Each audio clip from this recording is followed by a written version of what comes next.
오늘 하나님이 주신 말씀 출애굽기 17장 1절 말씀을 저하고 함께 한 목소리로 읽겠습니다. 이스라엘 자손의 온 회중이 여호와의 명령대로 긴 광야에서 떠나 그 모종대로 행하여 르비딤의 장막을 쳤으나 백성이 마실 물이 없는지라. 아멘. 제가 선창하고 여러분들이 후창합니다. 예수 부흥! 예수 부흥! 예수 부흥! 할렐루야. 아멘. 저하고 사모님이 지난주에 예수 부흥을 외치다 보니까 이게 사람의 부흥이 되든 재정의 부흥이 되든 어떤 부흥이 되어지든 하나님이 역사해 주시더라. 그래서 모든 것이 감사하다라는 고백을 지난주에 나눴습니다. 여러분, 부흥은 숫자가 늘어나도 부흥이요, 재정이 늘어도 부흥이요, 교회가 날마다 성장되어지는 것도 부흥이요, 어떠한 모습과 상황에서도 하나님이 부흥케 하시는 그 하나님을 경험할 수 있기를 주의 이름으로 축원합니다. 오늘 말씀 따라서 합니다. 물 없는 광야. 물 없는 광야. 오늘도 사랑하는 주의 성도 여러분들이 이 무더운 날에 주의 전에 달려나온 여러분들의 발걸음을 하나님이 축복해 주시기를 간절히 소망합니다. 이제는 본격적으로 날이 많이 무더워졌습니다. 무더운 날에 여러분들 물 잘 공급하셔야 됩니다. 물을 자주 마셔줘야 돼요. 사람은 물을 안 마시면요 죽습니다. 3일을 먹지 않으면 우리는 인간은 죽게 되어 있어요. 우리 몸은 날마다 물을 공급받아야 됩니다. 왜?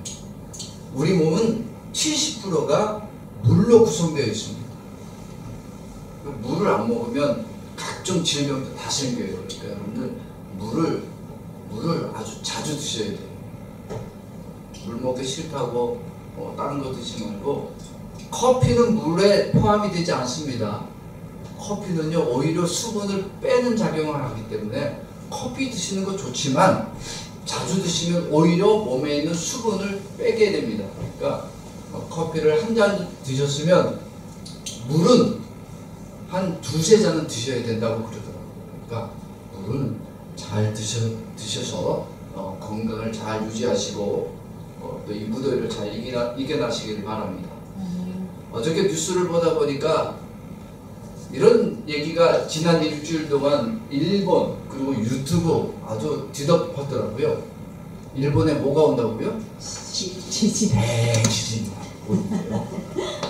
7월 5일날 2025년도 7월 5일날 일본에 대지진이 와서 수만 명이 죽는다. 하여튼 별 예언가들이 다 나와갖고 만화가 그린 그 어떤 예언 때문에 관광객도 못 오겠다. 그래서 7월달 지금 관광객이 확 줄었대요. 예정된 관광객이. 참 사람들이 무엇을 듣고 있어야 될지 모르겠어요. 근데 여러분, 우리는 일본에서 계속 살고 있지만 일본이라는 나라는 지진이 없는 지역입니까? 아니면 날마다 지진이 있는 지역입니까? 날마다 지진이 있어요. 저는 여기 3층에 살다 보니까 사모님이랑 지난주에 깜짝 놀랐어요. 뭐가 갑자기 가만히 있고 차도 안 지나가는데 텔레비 모니터가 이렇게 흔들흔들 거리는 거예요. 그래서 지진 왔나 본데 보니까 지진 온 것 같지 않아. 근데 이게 모니터가 막 흔들리는 거 보니까 왠지 불안하더라는 거예요. 왜? 일본은 언제 지진이 일어나도 이상하지 않는 나라입니다. 2011년도 3월 달에 대지진이 왔습니다. 동북 대지진이 와서 많은 사람들이 불안에 떨었습니다. 그래서 사람들이, 제가 슈퍼를 가봤어요. 저도 이제 쌀을 사러 슈퍼를 갔더니 슈퍼에 쌀이 없는 거예요. 물도 사려고 그랬더니 물이 하나도 없는 거예요. 아주 그냥 상품에 있는 물건들이 동이 났어. 왜? 지진이 났으니까 조만간 동경에도 지진이 오죠. 그래서 사람들이 물건을 사재기 하는데 얼마나 그 사재기라든지 매일같이 매장에 가도 물건이 없어요. 왜냐면 일본 사람들의 마음엔 이 대지진에 대한 두려움이 있거든요. 지진이 일어나면 물도 없고 쌀도 없고 뭐 아무것도 살 수 없다라는 두려움이 늘 있습니다. 더구나 이렇게 불안한 예언가들 때문에 당장에 대지진이 일어날 것처럼 예언하는 사람들 때문에 더 불안해요. 그래서 막 쌀을 사재기 합니다. 물을 막 사다가 쌓아놓습니다. 일본의 100년, 150년 주기로 대지진이 일어난다. 그것이 곧 조만간에 일어난다. 제가 일본 온 지 벌써 올해가 26년째인데 30년 내에 온다는 얘기를 그 전부터 들었단 말이에요. 그러니까 사람들이 더욱더 불안한 겁니다. 우리가 믿음 생활 하고 있지만 이런 얘기를 계속 들으면 우리도 어떻게 돼요? 불안할 수밖에 없어요. 그래서 나도 쌀을 좀 사다 놔야 되는 거 아니야? 물을 좀 쟁겨 놔야 되는 거 아니야? 먹을 것을 좀 가서 비상식량을 만들어 놔야 되는 거 아니야? 그런데 여러분, 우리 건물은 지진 나면 어떻게 될 것 같아요? 제일 먼저 주저앉을 건물인데 쌓아놓으면 내가 먹을 수 있어요? 내가 쌓아놓는다고 내가 먹을 게 아니란 말이에요. 그런데도 우리는 뻔히 내 사정을 알고 있는데도 불구하고 그런 얘기를 들으면 불안에 떨어야 하고 근심에 살아갈 수밖에 없는 것이 우리 인간입니다. 여러분, 인간은 불안과 두려움 속에 살다가 그 생명이 날마다 죽어가고 있는 것이 인간이라는 겁니다. 내가 믿음 생활 잘한다고 평안이 있는 거 아니에요. 내가 목사니까 날마다 두려움이 없는 게 아닙니다. 인간이라 하는 존재는 날마다 불안함과 두려움과 근심이 가득한 인생 살다가 내가 언제 죽을까에 대한 근심 가지고 살다가 그냥 가는 거예요. 그런데 오늘 하나님이 이스라엘 백성들을 애굽에서 건져서 가나안으로 보내는 이 작업을 하시는데 이스라엘 백성들을 어디로 데려가셨냐면 광야로 데려가셨습니다. 이스라엘이 막 노예 생활에서 빠져나와서 이제 자유인이 되었으면 하나님은 적과 꿀이 흐르는 가나안으로 바로 들어가게 하시면 좋은데, 아니 왜 물이 없는 광야로 들어가게 하실까요? 광야는 땅을 파서 물을 얻을 수 있는 장소가 없습니다. 황량함이 있어요. 나무 한 그루도 없습니다. 물을 얻을 수가 없어요. 아니 이스라엘을 노예에서 건져내어 주셨으면 평안케 하시고 근심 없게 하시고 불안함이 없도록 만들어 주셔야지 어디로 보내셨다고요? 광야로 보내셔서 물이 없는 곳으로 왜 보내십니까? 오히려 이스라엘 백성들은 그 물 없는 광야에서 오늘은 물을 어디서 얻을까? 나와 내 처자식을 어떻게 하면 먹여 살릴까? 오히려 하나님을 믿는데 더 근심이 쌓여졌다는 겁니다. 왜 그럴까요? 하나님을 믿고 이제는 하나님을 섬기겠다고 작정한 이스라엘 민족을 왜 하나님은 평안이 아니라 근심이요, 마음껏 먹고 마시고 생명을 얻도록 만들어주는 것이 아니라 날마다 그 생명을 갉아먹는 불안함과 두려움 속에서 살아가는 광야로 이끌어 주셨습니다. 하나님은 하나님의 백성들의 그 생명이 지금 누가 지키고 있다? 하나님이 지키고 있다는 사실을 깨닫게 해주기를 원하셨습니다. 보세요, 여러분, 이스라엘 백성들이 출애굽하기 이전에는 무슨 삶을 살았어요? 노예의 삶을 살았어요. 이집트 사람들한테 애굽에서 그들은 노예로 살았어요. 그러면 노예라고 하는 것이 얼마나 고달픈 인생인지 아십니까? 노예로 살았어요. 고달픈 인생을 살았어요. 그런데 그들은 물 걱정한다 안 한다? 여러분 그때는 안 했어요. 왜냐하면 이집트는 어디에 인접해 있냐면 이 나일 강변에 인접해 있습니다.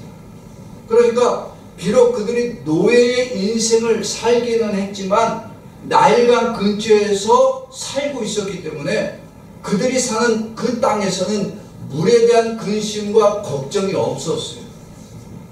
날마다 먹고 마시는데 풍족했어요.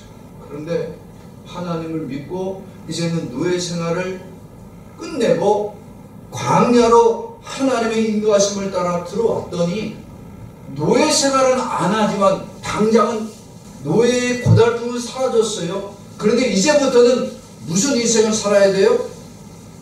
뭐 없는 인생? 물 없는 인생을 살아야 됩니다. 광야는 뭐가 없다고요? 물이 없다니까. 오늘 말씀에 나오잖아요. 물이 없더라. 여러분 물이 없으면 인간은 3일 길면은 7일도 갈 수 있어요. 그런데 짐승들 소나 양이나 염소는요 하루를 못 버틴답니다. 그러니까 광야 생활 하루하루를 살아가는 것이 곧 뭐가 축나는 일이에요? 당시의 소나 양이나 염소는요 재산입니다. 어마어마한 재산입니다. 다시 말하면 이들이 광야 살아가는 날들이 지금 자기들의 목숨이 오락가락하기도 하지만 뭐가 날마다 사라지고 있는 거예요? 재산이 사라지고 있어요. 생명의 위협을 받고 있습니다. 지금 처자식들이 물을 달라고 하는데 아버지들이 물을 구하지 못해. 오늘 말씀 다시 한번 보겠습니다. 출애굽기 17장 1절 시작.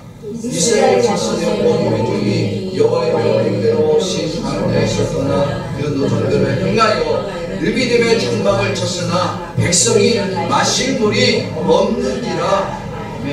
지금 이스라엘 백성들의 위기는 뭐가 위기예요? 뭐가 없는 거? 마실 물이 없다. 왜? 광야니까.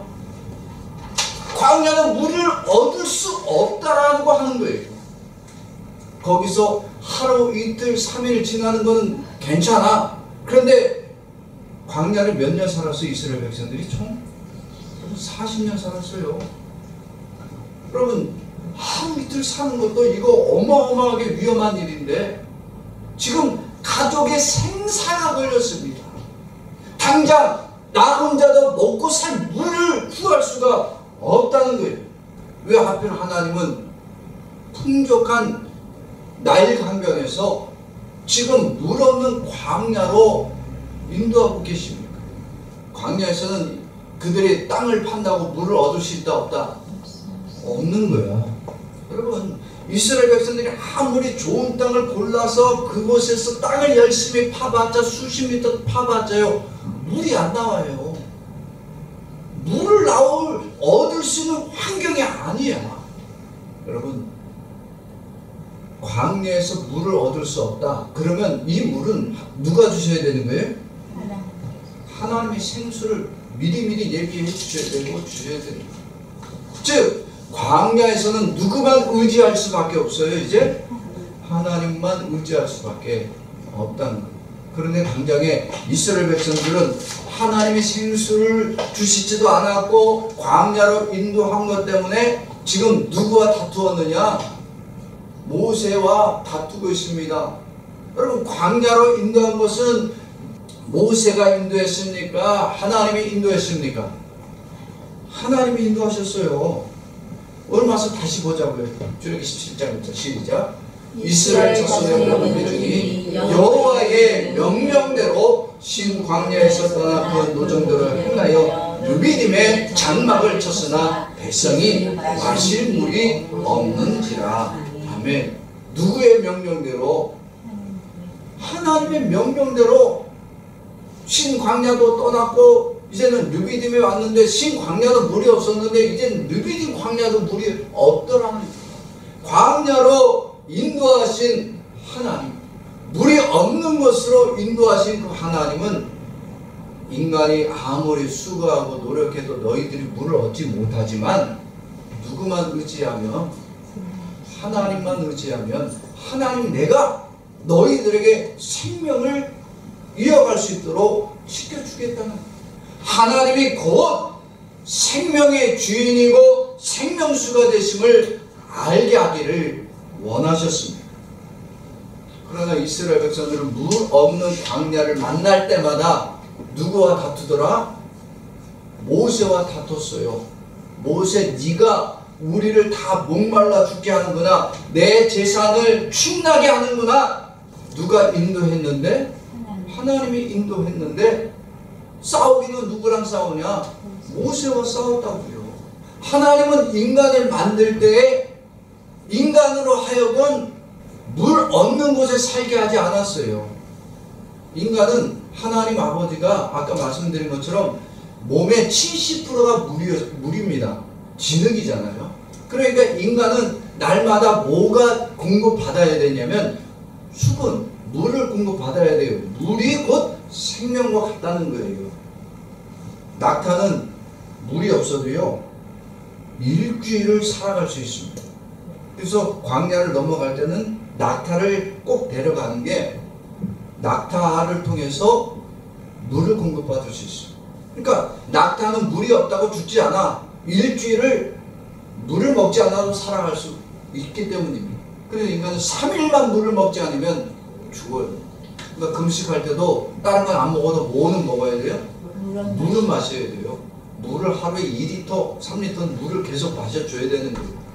하나님이 인간을 만들 때 인간에게 물이 계속 잘 공급되어지도록 강을 에덴 동산 주변에 4강을 공급이 되어지도록 만들었습니다. 즉 하나님은 인간이 잘 살 수 있도록, 편안하게 살 수 있도록 이렇게 공급을 해주셨습니다. 그런데 인간이 그렇게 하나님의 공급되심의 그 은혜를 감사함으로 여기지 아니하고 하나님이 주신 생명을 기쁨으로 여기지 아니하고 하나님이 금하신 선악과를 따먹습니다. 여러분, 선악과를 따먹음과 동시에 인간은 죄인이 되어집니다. 모든 인간은 선악과를 따먹은 아담과 하와 때문에 이제는 그 죄를 계속 이어받는 거예요. 결국은 하나님의 은혜의 공급을 계속 생명을 공급받는 이 에덴 동산에 머물지 못하고 에덴 동산을 추방당하는데, 추방당하고 이제는 인간의 힘과 노력으로 살아가야 됩니다. 세상에서 땀을 흘려야 돼요. 자기 노력과 헌신을 계속 해야 됩니다. 그러면 인간은 영생을 얻는다, 못 얻는다? 그래도 인간은 영생을 얻을 수 없습니다. 왜? 생명 주신 이가 누구예요? 하나님이에요. 아무리 인간이 노력하고 헌신하고 계속해서 날마다 열심히 살아도 이 생명 공급을 주시는 하나님을 의지하지 않고 그 하나님이 생명을 계속 주지 않으면 인간은 결국은 영생을 얻지 못하고 죽을 수밖에 없는 거예요. 그런데 하나님 아버지가 이렇게 그 죄악으로 죽어가는 이 인간들에게 하나님 아버지의 긍휼을 베풀어 주십니다. 다시 인간에게 하나님의 생명을 주시기 위해서 누구를 보내주셨다고요? 예수 그리스도를 보내주셨습니다. 하나님 아버지가 예수 그리스도를 이 땅에 보내실 때는 이제는 인간의 노력과 헌신이 아니어도 누구로 인하여 살도록? 예수 그리스도로 인하여 살아갈 수 있도록 하나님은 예수를 세상의 생명수로 보내주신 겁니다. 이스라엘 백성들이 광야에서 뭐가 없어서? 물이 없어서 갈증을 느끼고 하나님께 간절히 구합니다. 그들에게 이스라엘 백성들이 물이 없어서, 물이 없는 것 때문에 자기들이 죽어간다. 오늘날 인간들은 뭐가 없어서 죽어가는 거예요? 하나님의 영이 없어서 죽는 거예요. 우리의 영이 뭐가 갈급한 거냐? 하나님의 영의 갈급함을 똑같이 느끼고 있는 거예요. 그래서 예수 그리스도는 우리에게 인생의 갈증, 영혼에 대한, 하나님의 영혼에 대한 갈증을 해갈시켜주고 위해서 생명수로 이 땅에 찾아오신 분이 바로 예수님이십니다. 광야에서는 뭐를 얻을 수 없다? 물을 얻을 수 없다. 영생을 얻을 수 없다.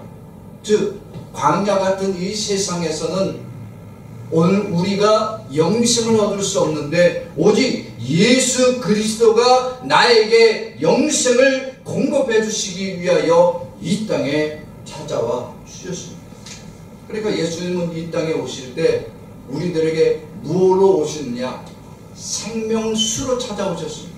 왜냐하면 예수님 자체가 곧 생명이기 때문입니다. 오늘 요한복음 5장 26절 말씀 같이 봅시다. 시작. 아버지께서 자기 속에 생명이 있음같이 아들에게도 생명을 주어 그 속에 있게 하셨고. 아멘. 하나님 아버지 안에 뭐가 있다고요? 생명이 있고 아들에게도 뭐를 주셨다고요? 생명을 주셨습니다. 그러니까 하나님 아버지 영이 내 안에 계시고 예수 그리스도의 영이 내 안에 계시면 나도 뭐가 있는 것과 똑같은 거예요? 하나님의 생명이 내 안에 임하는 것과 같은 겁니다. 다시 말해서 하나님이 이스라엘 백성들을 광야로 인도하셨을 때 그들이 물이 없어서 목마르고 물이 없는 것 때문에 죽어간다라고 하는 것이 아니라 우리에게 생명 주신 분이 누구다? 하나님이다. 이 사실을 하나님은 이스라엘 백성들에게 알게 하기 위해서입니다. 이 땅에 예수님이 오셨습니다.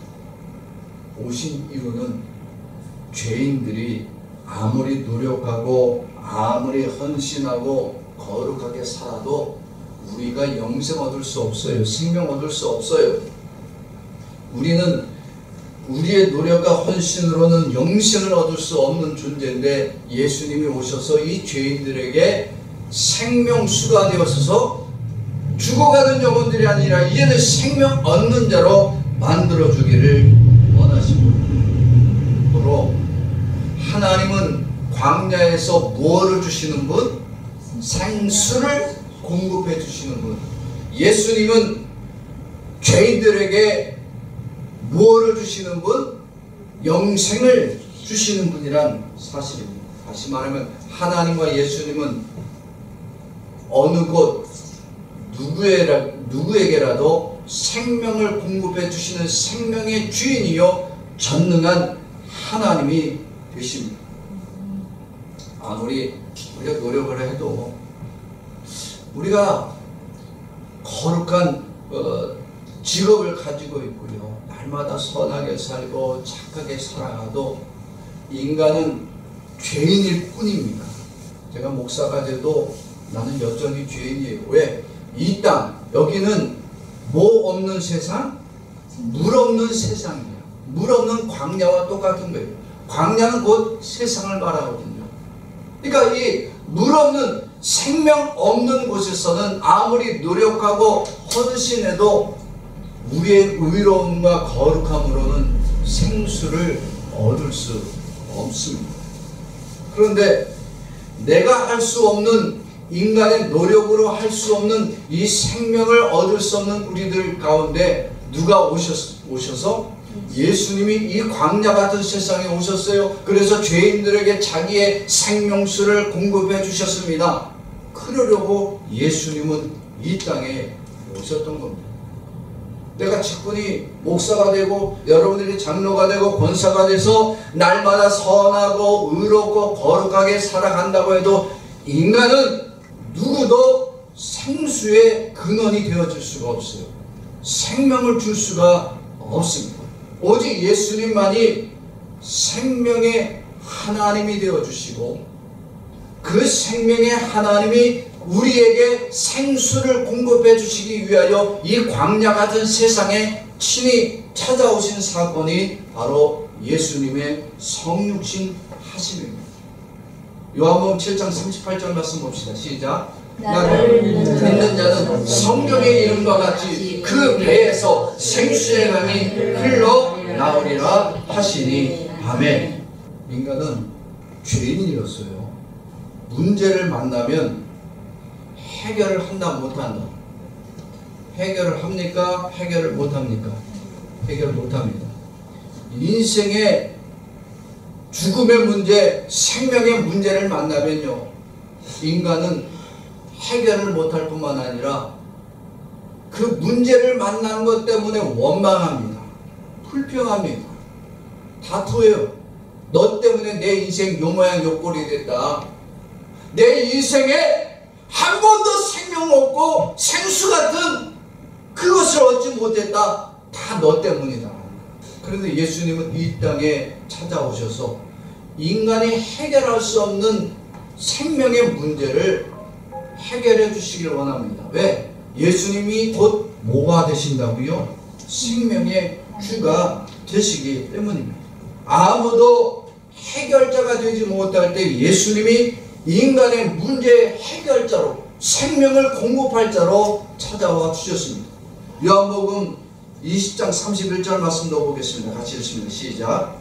오직 이것을 기록함은 너희로 예수께서 하나님의 아들 그리스도이심을 믿게 하려 함이요 또 너희로 믿고 그 이름을 힘입어 생명을 얻게 하려 함이니라. 아멘.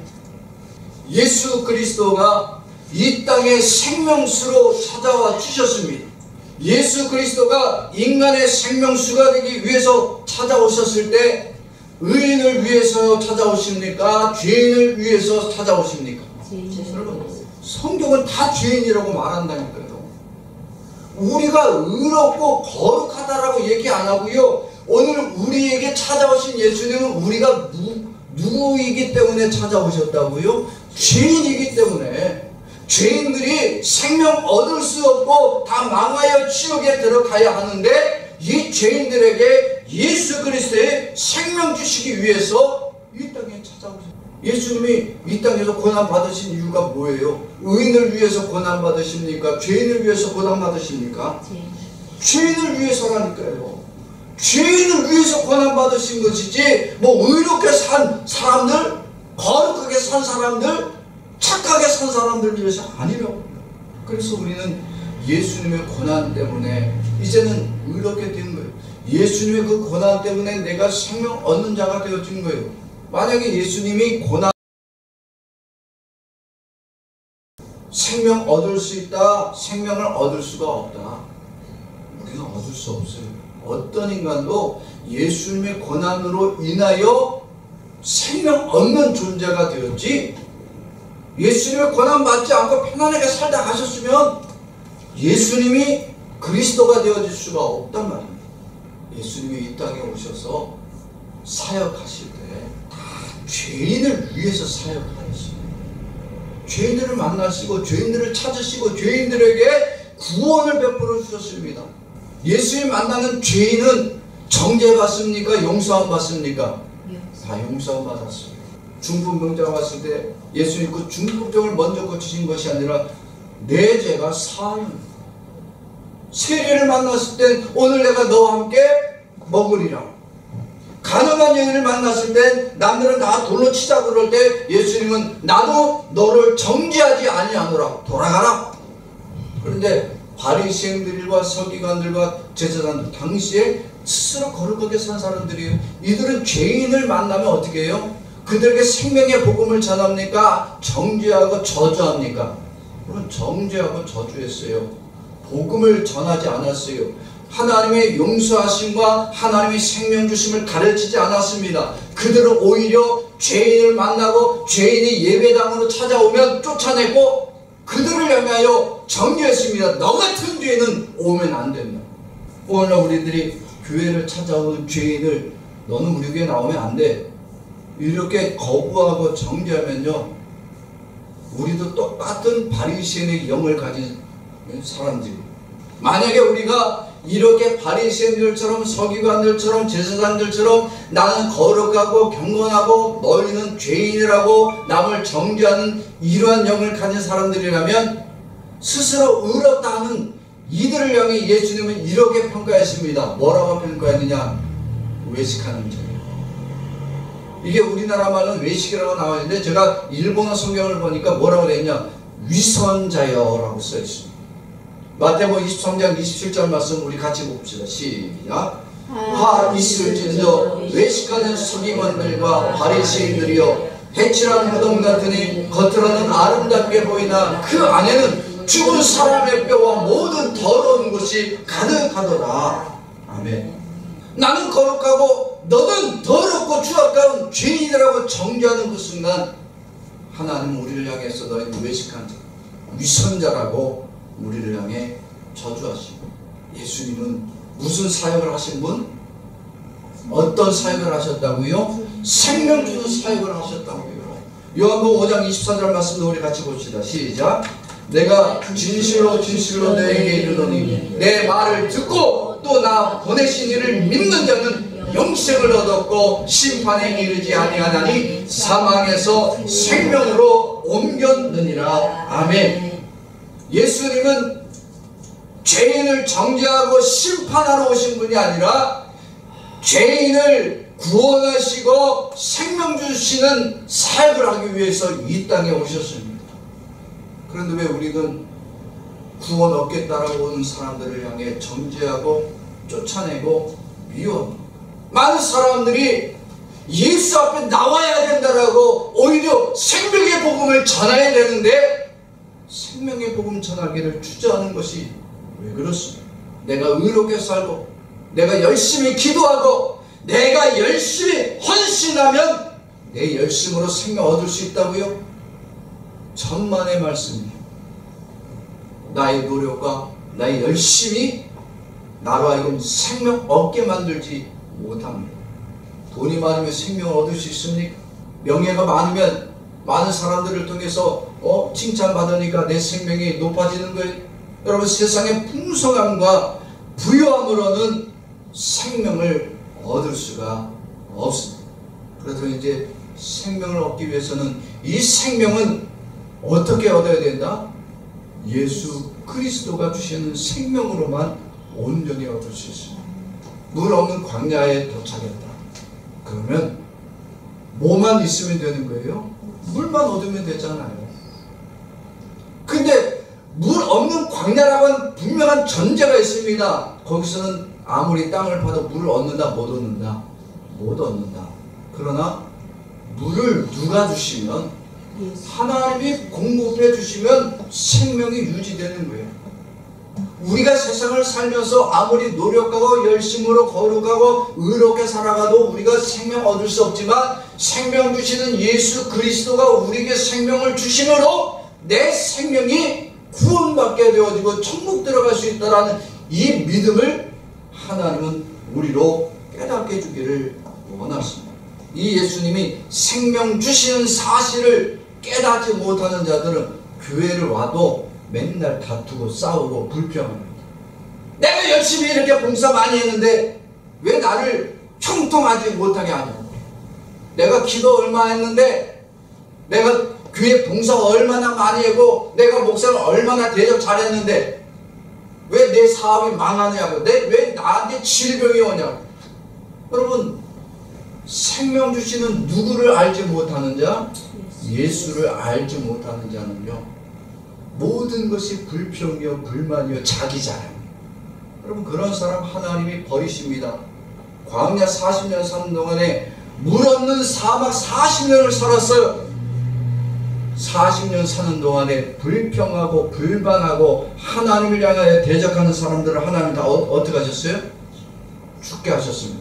하나님을 모르지만 그 하나님을 온전히 의지할 이 세들만 하나님이 광야를 지나고 가나안에 들어가도록 도와주셨습니다. 그러나 온전히 예수님이 내 생명 주시는 분을 확실하는 자, 그 사람은 자신의 노력과 열심이 아니라 예수님의 그 생명 주심을 인하여 살아감을 감사하는 자가 되어집니다. 생명은 누가 주신다? 예수 그리스도가 주시는 겁니다. 바로 이렇게 생명 주시는 예수를 온전히 믿는 자, 물 없는 광야에서 생명 주시는 하나님을 온전히 의지하는 자, 하나님은 그런 자를 반드시 복 주십니다. 왜? 언제나 생수가 되신 예수님으로 두려움 없이 살게 하기 때문입니다. 내가 얻었어요? 내 힘으로 찾았어요? 아니에요. 생명 주신 예수를 믿기만 했더니 하나님 자신이 예수 그리스도로 생수의 공급자가 되셨으니까 이제는 누구만 믿으면 예수 그리스도만 믿기만 하는 것으로 우리가 생명을 얻고 생수를 공급받게 되어짐을 깨닫게 해 주십니다. 돈이 없어 불안한 것 아닙니까? 마실 물이 없어서 불평하고 불평하던 우리들에게 하나님 자신이 생명수로 찾아오신 것이 바로 예수님이십니다.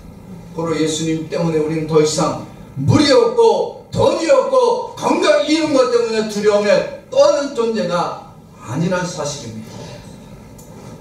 우리는 하나님이 복되게 하시되 생명 주신 이 예수님을 이제는 증거하는 자로 하나님은 살게 하십니다. 전에는 돈이 없는 것 때문에 근심했어요. 물 없는 것 때문에 불평했어요. 내 인생이 망가진 것 같아서 원망하며 살았습니다. 그런데 예수를 만나고 나니까 인생이 바뀌어요. 예수를 만나기 전에는 자기 인생의 불평과 불만과 원망과 투정으로만 살았는데 예수를 만나고 나니까 자기가 만난 예수를 증거하는 인생을 살게 되어집니다. 그가 곧 누구냐? 사마리아 여인입니다. 요한복음 4장 28절에 30절 말씀입니다. 우리 같이 한번 읽겠습니다. 시작. 여자가 물동이를 버려두고 동네로 들어가서 사람들에게 이르되 내가 행한 모든 일을 내게 말한 사람을 와서 보라. 이는 그리스도가 아니냐 하니 그들이 동네에서 나와 예수께로 오더라. 아멘. 예수를 만나기 전에 이 여인은 늘 숨어 지내는 인생, 내 인생은 왜 이렇게 쪼그라드는 인생이 되었나, 불평과 불만이었고 사람 만나는 것이 싫었어. 그런데 예수를 만나고 나니까 내가 만난 사람, 그가 그리스도가 아니냐, 사람들에게 문을 두드리면서 증거하는 인생을 살게 되더라는 거예요. 왜? 예수 그리스도가 생명 주시는 분이시고 자기를 그 모든 갈등에서 해결시켜 주시는 분이심을 깨닫게 되었었습니다.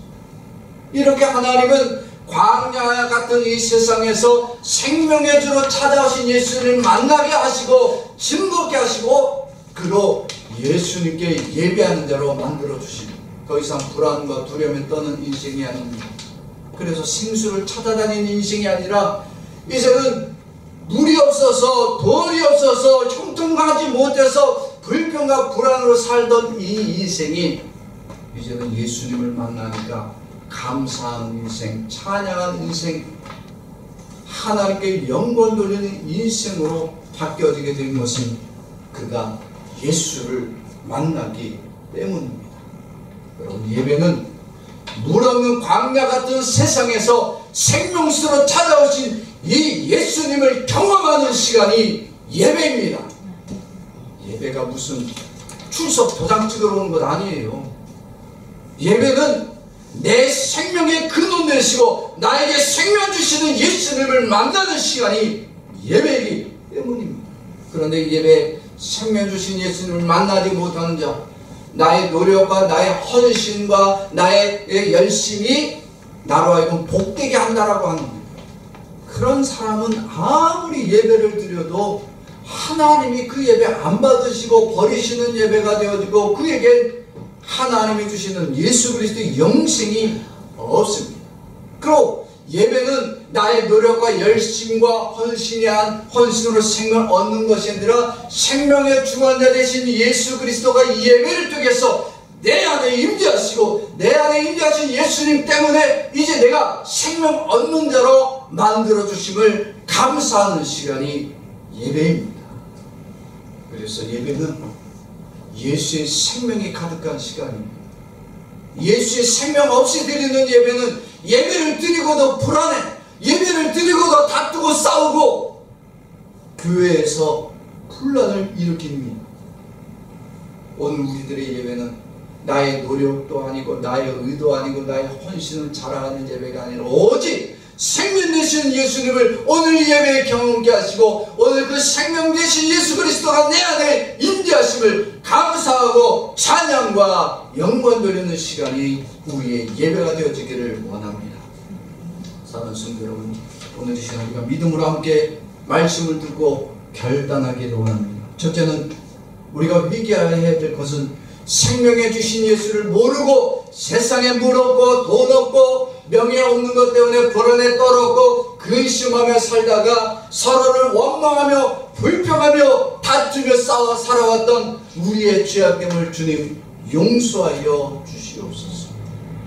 이제는 나의 의가 없어도 내 안에 생명 주시는 이 예수님으로 나로 충만한 자로 살게 하여 주시옵소서. 오늘 이 시간 우리가 함께 말씀을 듣고 기도하며 결단할 때 사랑하는 성도 여러분들의 그 기도를 통하여 또 하나 생명 주신 예수 그리스도가 여러분들 가운데 늘 임재하여 주시고 공급받는 역사가 있기를 주의 이름으로 축원합니다.